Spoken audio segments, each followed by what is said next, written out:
Hey, what's going on, everybody? This is Tyrone back with Tech Life. And AT&T's Analyst Day is now over. The reason I didn't make the video sooner, I had to process all of this. I had to break it down. I had to rethink. I had to put it in perspective because at first, what they claimed and stated was a complete negative in my mind.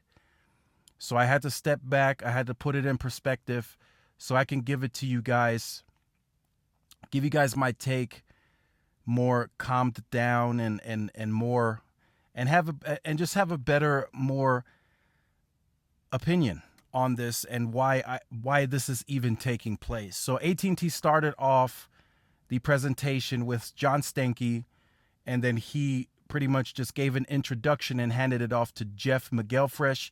He's the leader of AT&T Communications, so he gave his presentation on fiber and wireless. And they talked, so here's where the negatives come in.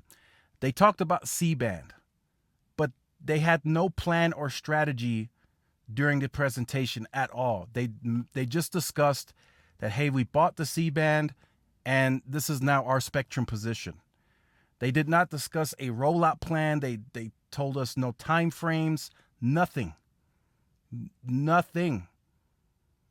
So the other presentations, HBO Max and the financials, had much longer time slots, way longer. Wireless and fiber was almost non-existent. HBO Max is doing great. I've said that would be its leading way into additional revenue. And that's exactly what's happening. It's going to be massive for them. They're predicting to have 150 million by 2025, way higher projections. That platform is taken off huge. And we knew this would happen, so this is not a surprise to me. HBO Max is successful. Fiber's going to be successful. It's a great product. They said it during the presentation. Uplink is outgrowing downlink. To just let that sit in. So more people are using uplink versus downlink now. And what is the best product that can symmetrically get that to you? It's fiber. You can get symmetric downlink and uplink. Fixed wireless is not going to be able to achieve that. So you could also sit there and say, well, is that a defense mechanism kicking in because T-Mobile's competing in that space and they're taking customers? Sure, you can make that argument, but fiber, a direct connection, is always going to beat out fixed wireless no matter what. So just keep that in mind as I discuss this further. This will be a longer video as well as the other ones. Just a lot to fill in. So if some of you have watched the previous videos when the C-band auction results were released, AT&T got 40 megahertz from Verizon, kind of in a leasing environment, so to speak. Then once AT&T's spectrum clears, then they kind of give the spectrum back, the frequency back to Verizon, and then AT&T will just change it to theirs once theirs clears. So they have 40 megahertz to deploy in the top 46 markets. Again, I have no real strategy or nothing. We know Verizon's. They were very strategic. They upped CapEx, or they're just going to spend a separate CapEx to really deploy C-band in an aggressive fashion. T-Mobile's already deploying 2.5.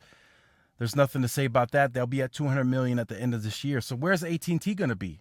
Are we left clueless? What's happening? So luckily, I stuck around until the end during the Q&A. McElfresh finally announced it on the very first question from an analyst. Very first. Could have been easily avoided. They could have just talked about it during the presentation, but they chose not to. So what was the first question from the analyst?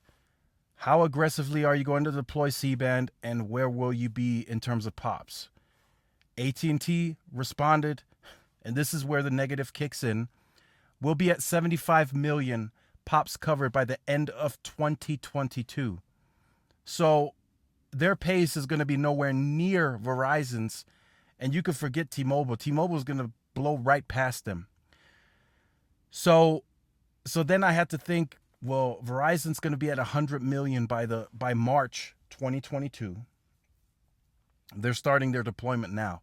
They'll be at 100 million by March 2022.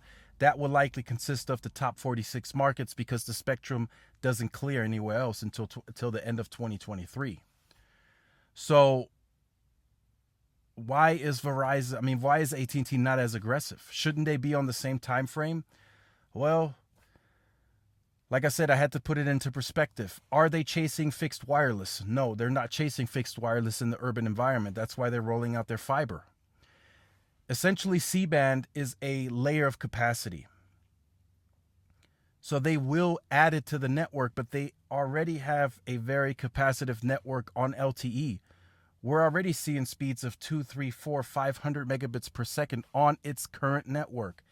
They have crazy combos that could potentially become NR combos, N2, N66, N30. We're already seeing N5 as well.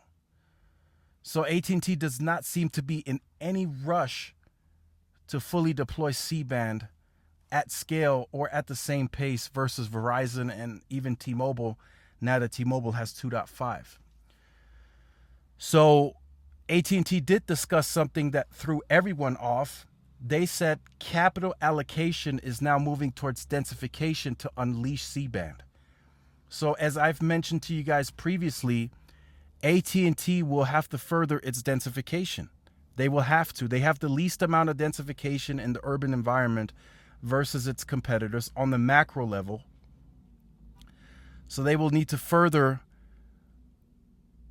add densification into the network, whether it be C-RAN, centralized small cells, or macros. They have no choice. They can't have 3-4 mile site spacing like they do in El Paso and expect C-band to make a difference. It already has less propagations because it's a higher frequency, so they need to tighten that grid. Verizon has already done so on a larger scale in most metro areas. So yes, in some areas of Queens or Brooklyn, will they need to add more sites? Sure. That's an argument that can be made. But on a larger scale, their densification is very well handled for C-band, and we all know T-Mobile's 2.5 spectrum their grid is likely largely ready for that now because they built their grid on mid-band. So AT&T is kind of the oddball on this. I figured they would. I was hoping they would surprise me. They did not surprise me at all. They did not. They will have the slowest C-band rollout versus its competitor. T-Mobile's blowing past them. T-Mobile was where AT&T will be in 2022 last year. So, that's kind of crazy. But again, performance-wise, AT&T will likely not have as fast of speeds versus the competition, but they will slowly get going as they add more densification. They need densification here.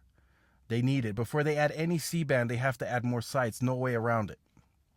So once they do that, they get C-band on air, then we'll start seeing their transformation on performance. But they will likely be late. There's kind of no way around it for them. They're expanding Wi-Fi with fiber, so they're still expanding that. That's not slowing down. They did say FirstNet is going to ramp down after next year, which was to be anticipated. They almost met the full obligation of the contract anyway. So anything expansion-wise outside of the 2.74 million would have to come from them. They likely won't do it. So again, this is just a brief summary. I'm not very impressed. I did put it into perspective as to why they may not be scaling at a pace of Verizon. So that kind of calmed me down a bit. But 75 million pops by the end of 22. I mean, AT&T, you can do better than that. They're going to scale. They're going to spend 6 to 8 billion out of their current capex. They're not increasing capex. Verizon added 10 extra billion over 3 years for C-band specifically. AT&T is not going that route. They're they're reprioritizing the capex. Densification first, then I think C-band really starts scaling at the later parts of the 2023, 2024, 2025. So it's going to be a while before you see C-band, but don't be alarmed. I'm sure most of you are going to see great performance as it is from AT&T to begin with. So let me know what you think about this in the comment section down below. Look forward to reading your comments. If you have been on the channel or you are new to the channel and you have not yet liked, shared, subscribed, make sure you do so. Hit the notification bell so you are notified when the content does go live. Make sure to follow the social media outlets for more updates and interactions. Thanks again for watching. This is Tyrone with Tech Live. I'll see you guys in the next one. Peace.